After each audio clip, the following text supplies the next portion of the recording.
svar. Tatsaviturvareniam Bargo devasya dimai Yona prachodayat Bhuvasva Tatsaviturvareniam Bargo devasya dimai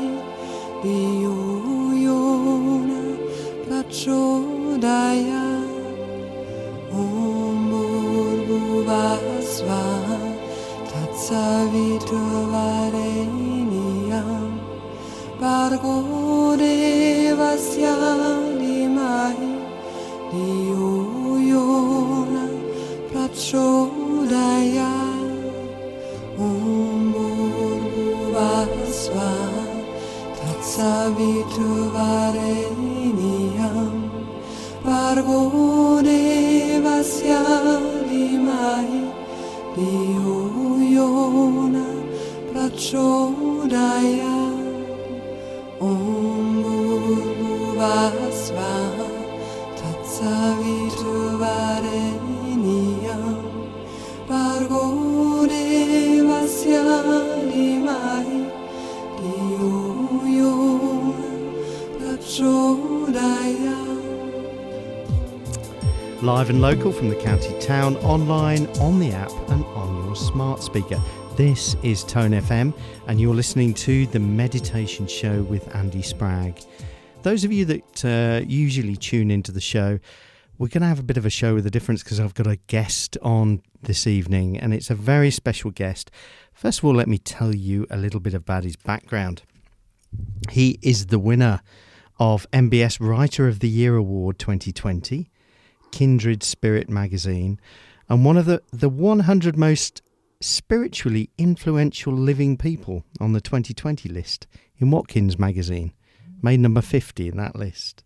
He's the author of 35 books translated into 15 languages, including a top 6 Amazon surprise bestseller and Daily Telegraph Book of the Year. He has been exploring spirituality since a spontaneous awakening when he was just 12 years old. A phenomenal man. Let me introduce you to Tim Freke. Tim, it's wonderful to have you on the show. Welcome. Thank you for inviting me. I guess we should probably start with that 12-year-old experience. What was happening there? How would you describe that? What went on? Well, I grew up, I'm a local Somerset boy, and I grew up in Yeovil, which is obviously not far from Taunton. And as a young boy, life always felt deeply mysterious to me, Andy, always. And it kind of culminated in this day when I was 12, sitting on Summerhouse Hill, which at that time I think still overlooked the Old Town Station, which is gone now.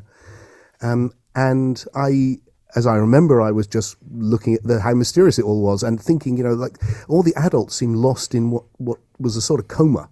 Just like no one seemed to notice. No one mentioned that this incredible thing was happening and everyone was going on as if it was nothing. And something happened. That's the way it really was. Something happened. And I think of it now as my first deep awake experience. And it was quite a major shift for me when I was 12. And the biggest thing I noticed at that time was the whole universe was pulsating with love. It's like, wow, what's happening? And I can remember crying and just thinking, what the hell? And this sense of communion, I would say now. I had none of those words. I had the word love, but I didn't have the other words. And just realised that something very significant had happened. Yeah, that's incredible. So thinking back to that time, was there anything going on in your life that kind of put you into the place where you were receptive to it, do you think? I've thought about that a lot, and I think the mystery, I think just the only thing that was happening was my focus was increasingly on what is happening to me. Right. What's it significant? What should I do with it? I guess coming into adolescence, then it was, what is this and what should I do with it? Yeah. Which always seems to me the key question that that none of us can avoid. We can avoid a lot of questions, philosophical questions, but you can't avoid that one. So that kind of kicked off your spiritual life, if you like. Who would you say are your major influences since then that have come into your life and perhaps changed your thinking or modified it? There's been lots of teachers. I had an Indian guru for a while, and I left. That was a bit of a cult. I've had lots and lots of teachers in lots of traditions, most of whom I now disagree with, but I still respect them immensely for what they taught me. Ram Dass was a big figure for me in my 20s, for instance. But the honest truth is, Andy, that the person who was my real teacher, and I didn't realize this until later in my life, was my mum, my mother. Ah, okay. She was the one, because she wasn't spiritual really. She wasn't philosophical. She would read. She was smart, and she'd read philosophy books if they were written by me, but not by anyone else. And but what she had was this incredible love, and everyone felt it. Immense positivity and this enormous love, and it just rubbed off on everyone. And there was something special about her presence. And one day it dawned on me that I was rushing around the world looking for all these gurus and teachers and people with funny names. And the person who could teach me what I was really looking for was right next door to me. And that changed my focus. I have a similar mum, actually. She's very really? similar. Yeah, the easiest way to wind her up is to say to her, Mum, you make a damn good Buddhist. You know that? Yeah. Well, I sat her down in her 80s. Right. And said to her, tell me your secret. What is it you're doing? And she went, I don't know what you mean. And I said, no, come on, please. What are you doing? Everyone feels it. That's lovely. What is it? And she did think for a while. And then she said to me, well, I don't know. I think what it is when I feel a bit down, I look around for someone to help. And then I feel okay. And it's like, oh, okay, thank you. Got it. That's lovely. I've heard it. I've got the message. So your spiritual tradition, does it have a name? It does now, because I've had to form something of my own, because I haven't been able to find a home, and I think that's part of the age which we live in. For me, I feel very blessed to have been born into this period where I could read all the scriptures of the world. I've written all those books you mentioned on all of these different traditions, from shamanism and alchemy right the way through to Buddhism, lots of Buddhism, all sorts. And my feeling is that what we needed was a new approach. That what struck me, Andy, was that the people I really admired were people who'd reinvented their traditions, which in those days is whatever you were born into, for new times. And so for the last 20 years, my mission has been, okay, Tim, what can you contribute towards a new spirituality for our times? And part of that is to take an eclectic view, take the best from wherever, and then and especially also how can it come together with our scientific understanding. And so my philosophy that I'm developing is called UNIVIDUALism. And the idea there is that we are evolving from individuals into unividuals. Lovely. Where a unividual is an individual conscious of unity with the universe. Well, we're going to dig into this a little bit more in a minute, but let's have some music first.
Okay, so welcome back. It's Andy Spragg on the Meditation Show, and I'm chatting with Tim Freke. And we're going to dig in now into this spirituality that Tim is developing, UNIVIDUALism. This sounds fascinating, Tim. Maybe give us some background on what its sort of major beliefs, understandings are, practices, etc. Yeah, well, the underlying philosophy is based on a very simple idea, which I find very attractive, which is, first of all, can we bring all of our understanding together? So what do people mean by spiritual? These days, I think what we really mean is that sense that there's something more going on here than our socio-biological existence. But profound sense, something significant's happening here. Yeah. And I think that's definitely right. So what I'm setting out to do is to bring together those great spiritual insights with our scientific insights. And I think the key to do it philosophically is the understanding that we live in, that the universe is a process, and it's a process of evolution. And can we see everything as one process? You'll like this because you're kind of Buddhist. There's a formless essence, which I call being, which is being informed and is forming everything. And that therefore the spiritual aspect of reality is an extension of the biological and physical aspects of reality, not separate from it. Lovely. And you mentioned science there, but science is certainly starting to imply that exists in our physical world as well, doesn't it? You know, the world of quantum physics is so weird, and they're starting to describe how conscious entity actually affects physical processes at that level. I'm not sure about that, actually, Andy. I'm not absolutely convinced that's right. I think that might be a spiritual angle on quantum physics. Oh, okay. Which is not necessarily justified. Right. I think quantum physics is fascinating, though, because what it's done is it's shown us that at its base we need to understand the universe's information. Yeah. And that it's not material at its root. And obviously it is material, look around you, but then if you look at your psyche is the Greek word for soul. If you look at your soul, you're experiencing it now. Sure, this is where you're hearing meaning. It's not material, is it, either? So No, we've no. gone from something immaterial through materiality and biology to the psyche, Lovely. which is this whole domain, which is immaterial.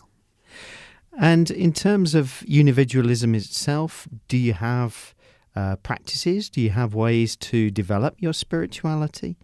Yeah. So I'm really keen on developing very simple ways you can shift your state. Because obviously what happened to me from when I was 12 and ever since, on and off and more, was this shift into what I would call more emergent states. And what I mean by more emergent is just nearer the leading edge of evolution for Tim. So what happened, I think, when he was 12 was he shot forward in his state to a more emergent state. So I do all sorts of explorations, meditations, you could call them. But my favorite, Andy, which I kind of discovered by accident for me 20 years ago, and have done it all around the world now with hundreds, thousands of people, is connection. And I do that in various forms, but my favorite form is gazing. So we've just had a retreat here. I hold retreats now in my house in Glastonbury. And we get together, there was 20-something of us, over New Year, this one. And where it will lead to, after everyone's relaxed and we've done a few practices and everyone's got over their whatever, and we could just be friends together and have a sort of relaxed authenticity, it will lead up to a magical event where I use a lot of music and it's a very beautiful space. But basically what you'll do is you'll look in somebody's eyes. So we have a meditation in Buddhism exactly like this. Yeah, it's ubiquitous. And so you will look into somebody's eyes, and my whole thing really is, you're looking, you see a face, that's beautiful. Then you can realize, oh, look, the thing I'm connecting with, I can't see. Yeah. Because you can't see the psyche, the soul, but you know it's there. You're connecting soul to soul. And then there's a moment when you can drop into, it's the one thing looking at itself. Yeah.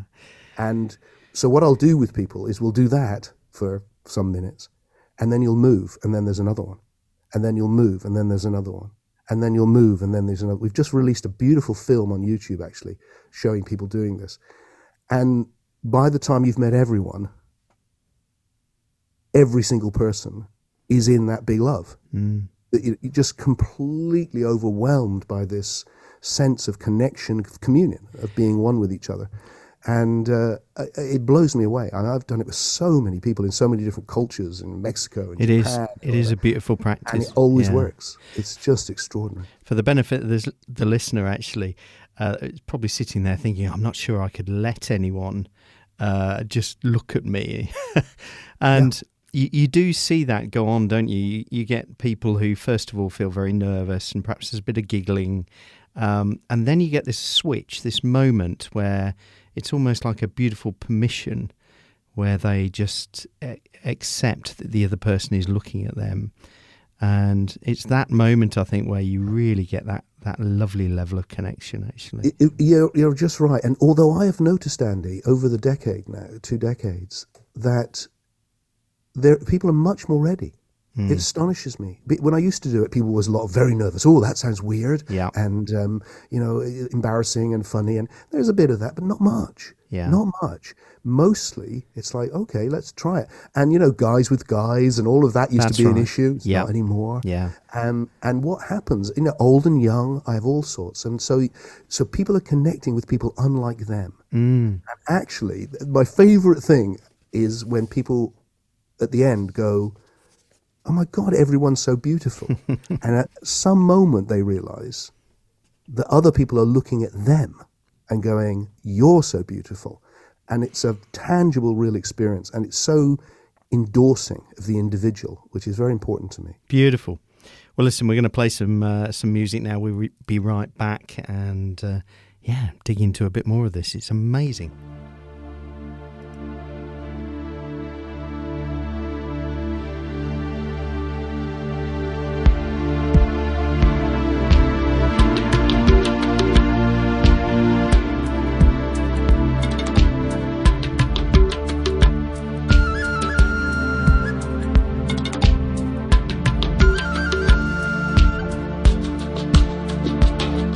Et son mingong ici à ifagem et bien ve bibova melunganam minko wemi yoto paizanyol et bien ve bibova mintanam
douceur est avec toi.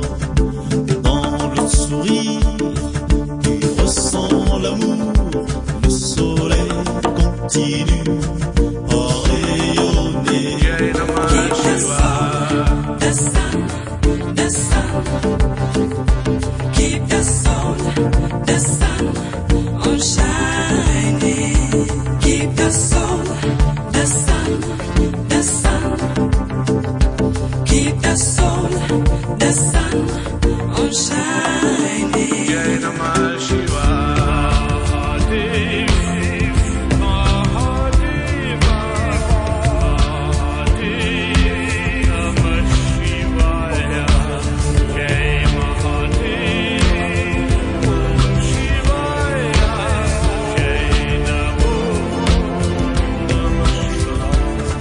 Restons-nous comme ici à Ifagem, et bien vivre la luna, mingo et mio to paisagno, et bien vivre mintande,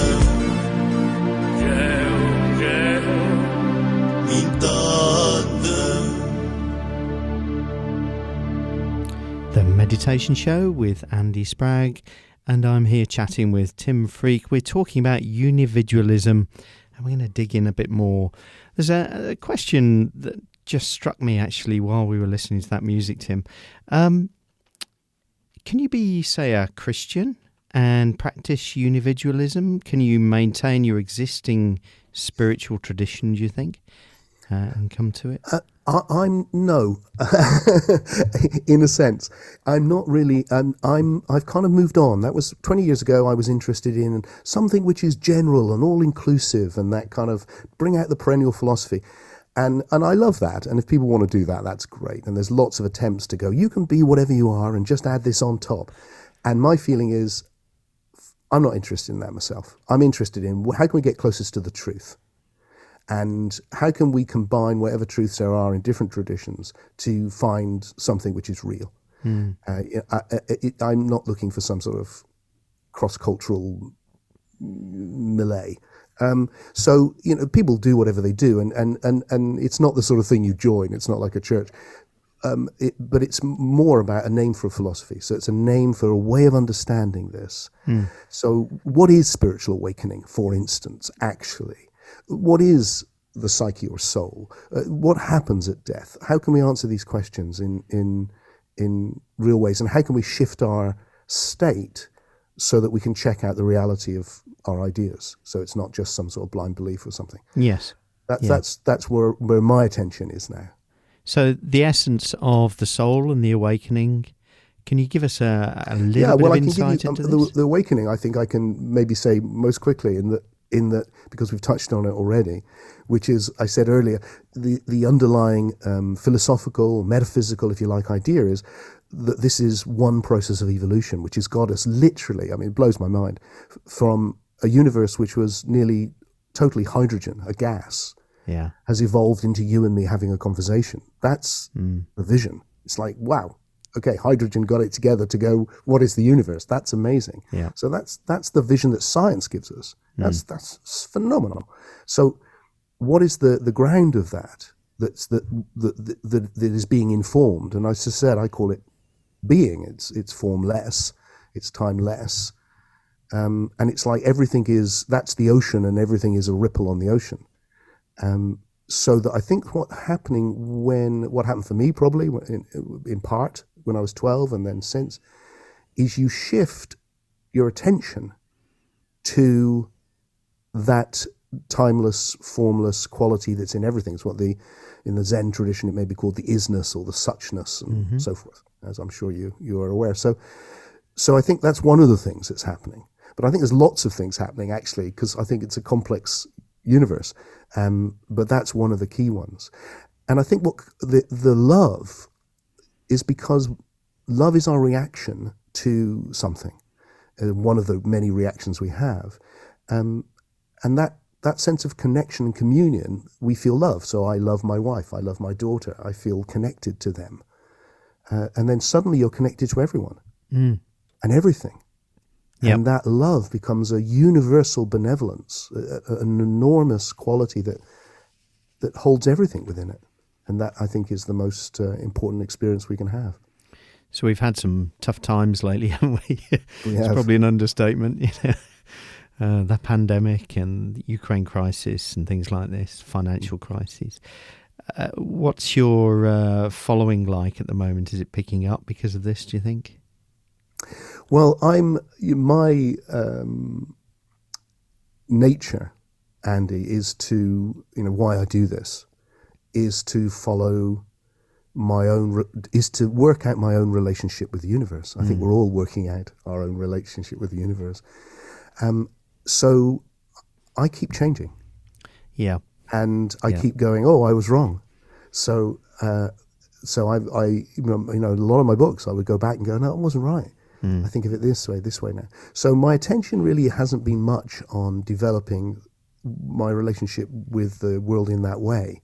I'm very lucky though, but I can do it. I can manage to do this. Yeah. So so I don't really notice much difference with any of that, to be honest with you. So the practice itself is your teacher, and the fact that you have people coming to you gives you an opportunity to do that practice, essentially. Yeah, in a way. And I mean, and I'm always a sharer. I mean, very interesting. When I was 12, I came down from that and I wrote immediately. I still have it.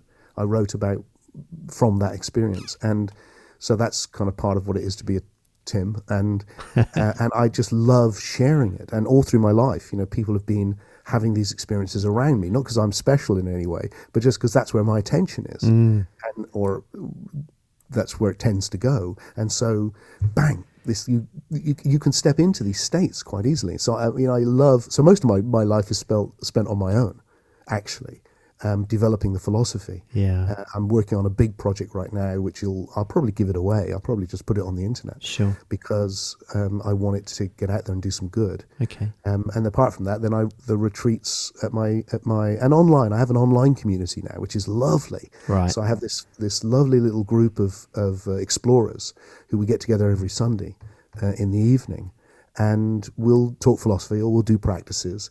And the deal is, I'm probably going to share this philosophy with you, but I may change my mind, and I may not say it as well as I might do. So you've got to be patient with me. But actually, people love that because they're engaged and involved. And, Definitely. And it helps me to develop the ideas. Well, listen, people are going to want to reach out to you because I can feel the love and the energy coming off this Zoom link at the moment. It's marvellous, isn't it? So if I can feel it, certainly the listeners out there are going to want to reach out and find out about this. How do they do that? How do they find you? The best way is my website, timfreke.com. It's a funny name. It's a West Country name, though, and it is spelled Freke. And also social media, YouTube, lots and lots on YouTube. Right. Lovely. So we're going to have some music, and then would you like to lead a meditation for us? Yes, I would. And what I'm going to do is I'm going to, if you're okay with this, Andy, is to kind of lead an exploration today, which I will be sharing some ideas as well as we go through. Absolutely, if we had longer, I would have shared all those first. So I'm going to just drop in some things to meditate on, things to also to contemplate. Beautiful. And I'll share with what happens to me when I do these things as we go through, and then I'll invite people to see what happens to them. Perfect. Looking forward to it. We'll be right back.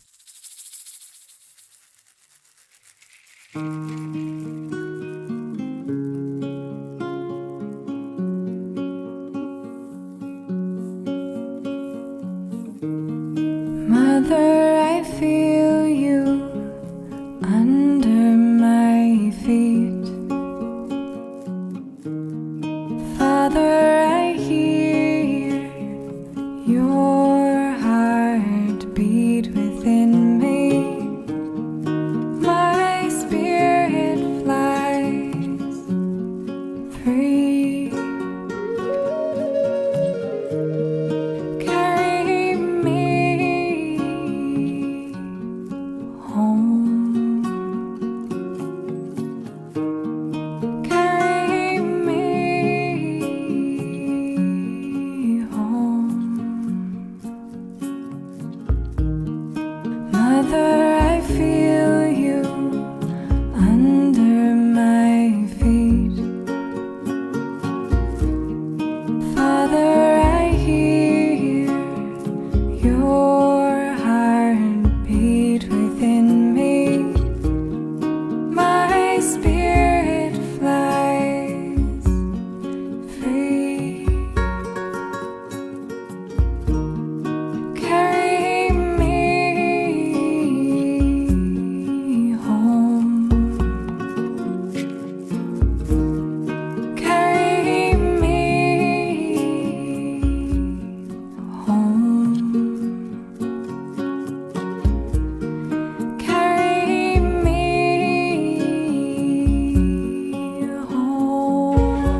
story circles, it comes back around. We chant a call and watch them all go through. That door I never saw, I never knew. Me and you, we come from earth and water, straight from that mountain's daughter. Back to the mother, we must journey now. We ride it up on the wings of sound. Hear it now, that holy tree is upside down. Branches in the ground, those roots in sky open. Close your eyes and be comfortable.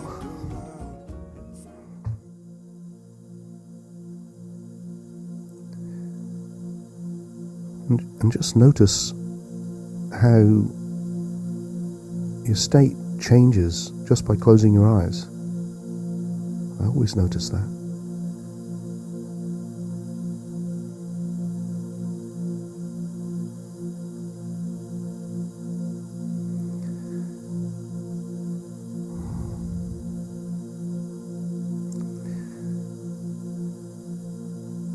And I want to invite you to do something very simple that I'm sure you've done before, which is to take your attention and place it on the feeling of breathing.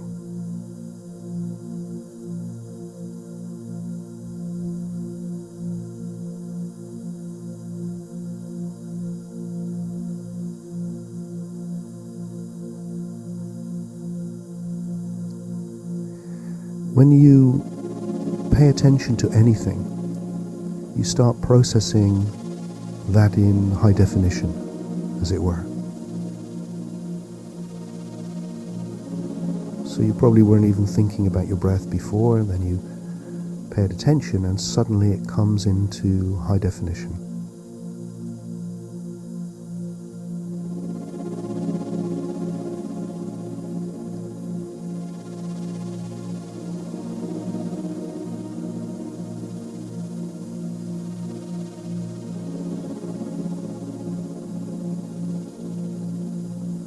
So really enter the sensuality and process your breath in high definition.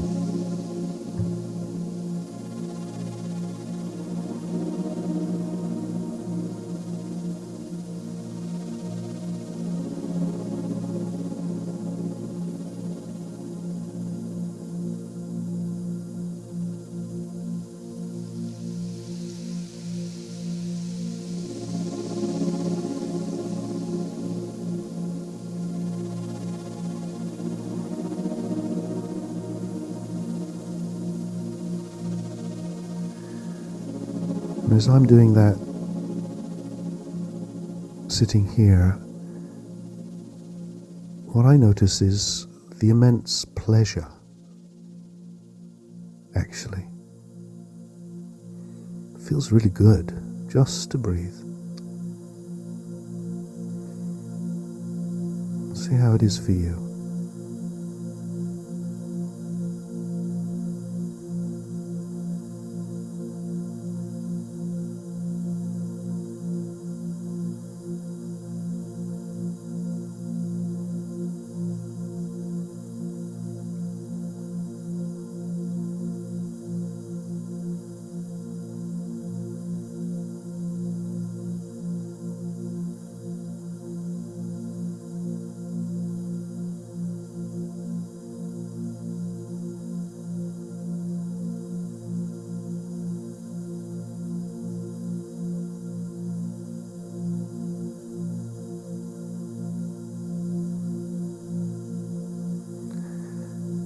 You may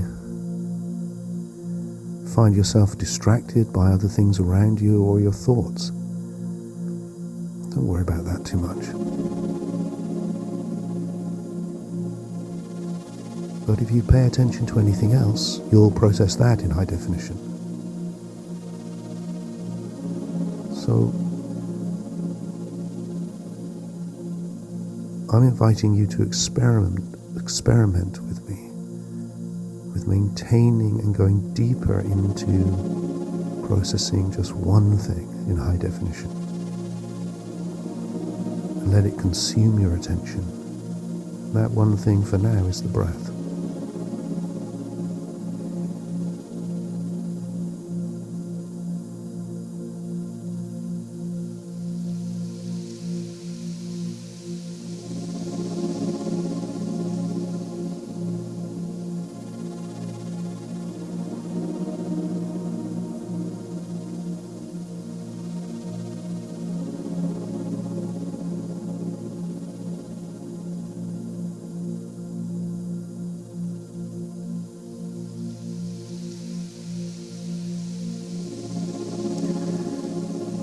See what happens if you connect with it so profoundly that there's a shift from connecting with your breath to communing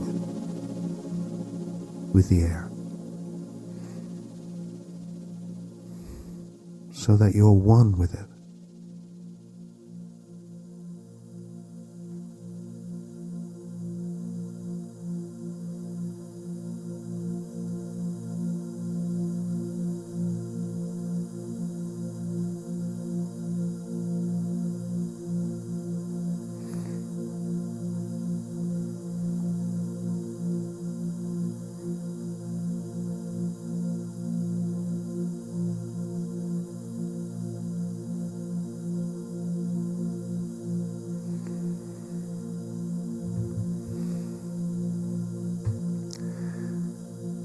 Then let's explore that communion in a different way.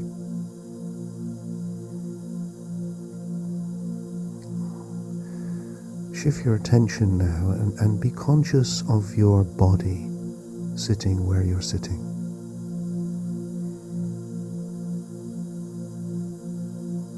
And that knowledge that you exist as a body. Your being. You are being.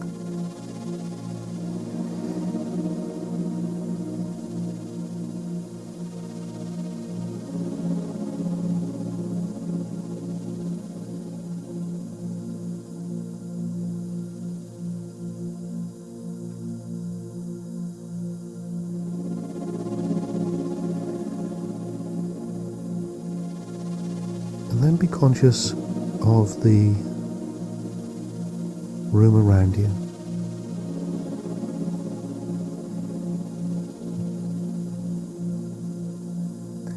And that everything is being. The chair is being. The air is being. The floor.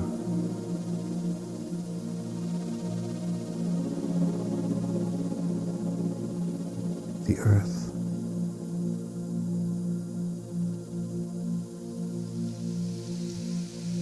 Everything is being just as you are being.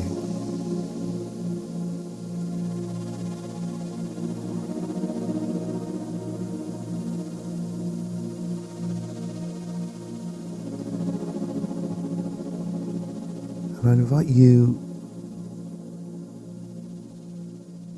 to experiment with seeing everything like waves on one ocean of being, including you and me.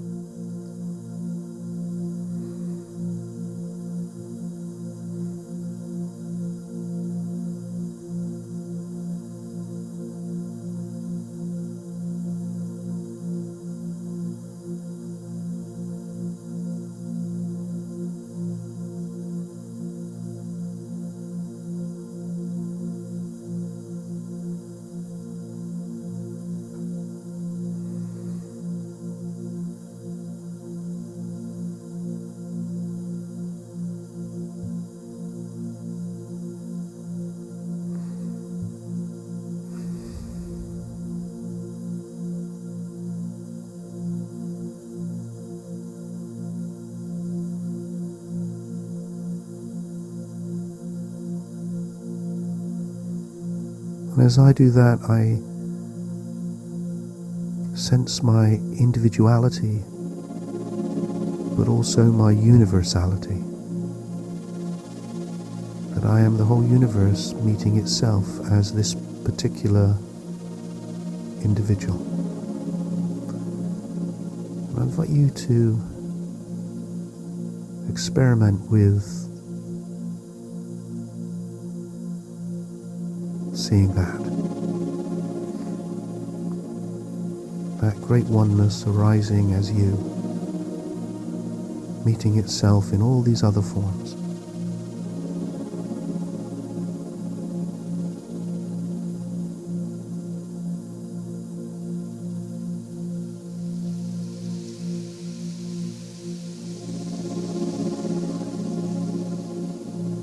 And as I sink into that communion,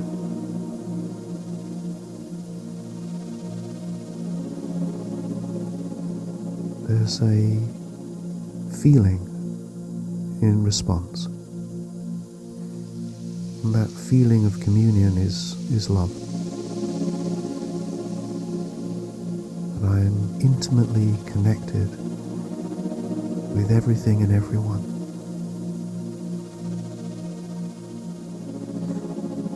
And if you're finding that feeling, I invite you to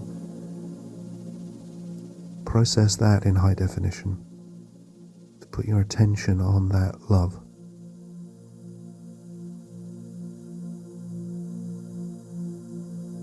That holds it all together in all of its beautiful variety.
And then for the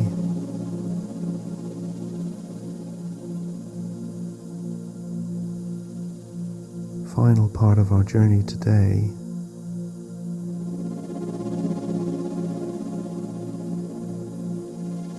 I'd like you to take your attention into the psyche or soul,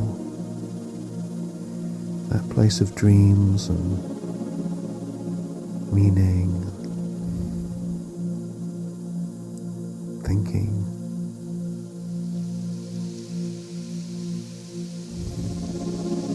That immaterial realm of the soul.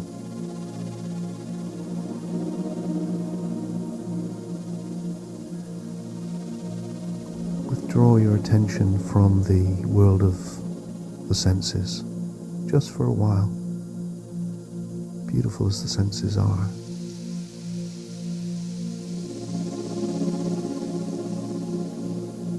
And with your attention, seek for the deepest or most emergent aspect of the soul.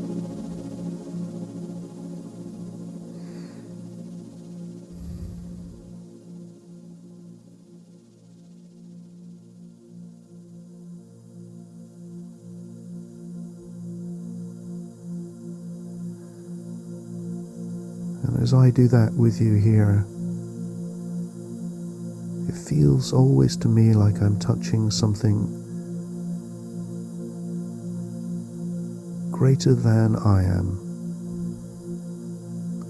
and utterly benevolent.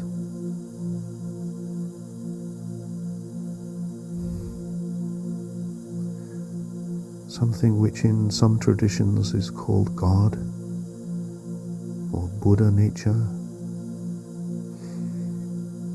or Tao.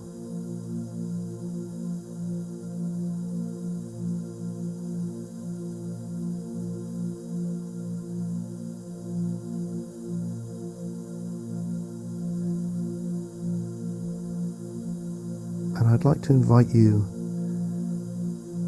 to experiment with processing that in high definition. Really paying attention.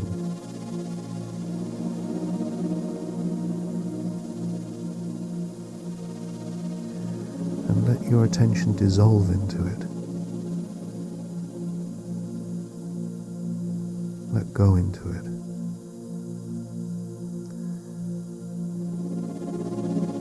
And I'm going to do that now, and I invite you to do it with me.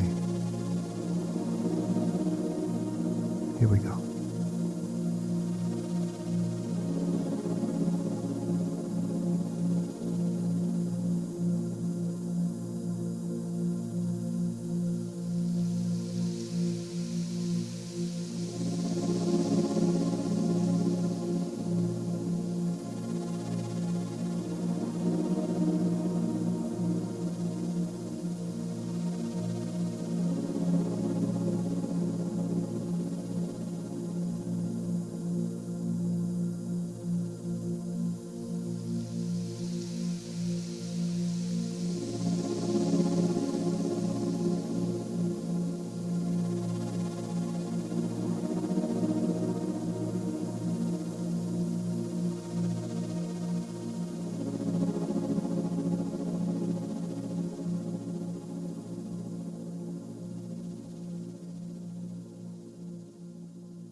And then bring your attention back, right back into your body, into that feeling of sensation, and give yourself a little wriggle.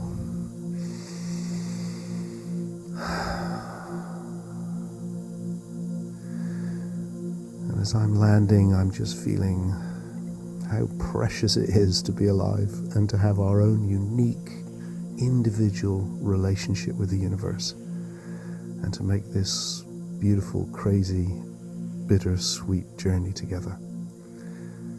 I hope you've enjoyed that little exploration. So. Tim, thank you so much. I am still here, just about. That was beautiful, really beautiful meditation, and it's been absolutely wonderful to meet you. You are a wonderful man. And I'm sure the listeners will have got a great deal out of that. They'll probably be reaching out to you. So thank you very much. And I'll keep in touch too. It'd be good to chat more. Yeah.